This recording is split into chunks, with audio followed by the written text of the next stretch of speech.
Brauc. Jā. Bet šitas Audi izstījās tā, it kā viņam vispār rūsas nebūtu. Tā izskatījās, bet te ir ļoti daudz. Kur? Es neredzu. Tas tā jākārties neko. Nu tur jā, ok, tāda vietiņa. Bet šitien vispārībā izstās, ka nav. Jā, ja šitā paskatās. Visur zem krāsas ir rūsa, jā, tiešām. Jā, apskatīties, kā otrāk izskatās pēc tīrīšanas. Nu.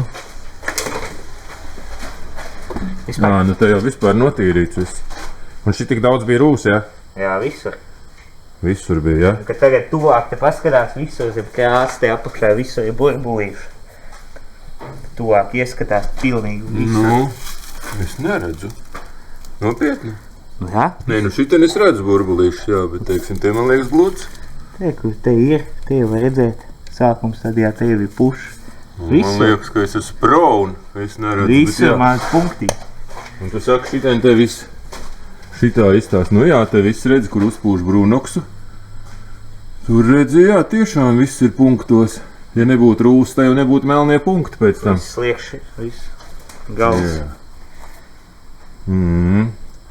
Tā kā tu saki, kad Audi A5 izskatās, ka nav rūsējis, tad beigās vienalga ir rūsējis, ja? Jā. Nu, principā viņš ir tāds pats, kā bija iepriekšējie 18. gada Passats, 19. gada Škoda. Aptuveni visi līdzīgi. Tad tu saki, ka rūsē. Pamatīgi. Bet šis reāli izstījās nesarūsējis. Reāli nesarūsējis izstījās. Tagad viņi pacēla izskatījās te tās pāris vietas, ko varēja te redzēt, kaut kādas sīkumiņas. Jā. Jo jaut, jo sliktāk paliek. Plāni tā grunts laikam, ja mūsdienās viņiem paliek. Pareizi. Diezgan, bet viņam jau te ir vēl problēmas, ka te būs. Būs jākrāso. Te arī šitās vietas. Te kaut kas, te ir kaut kāda prieka apakšā. Jā. Ot tāds Audijs, ja?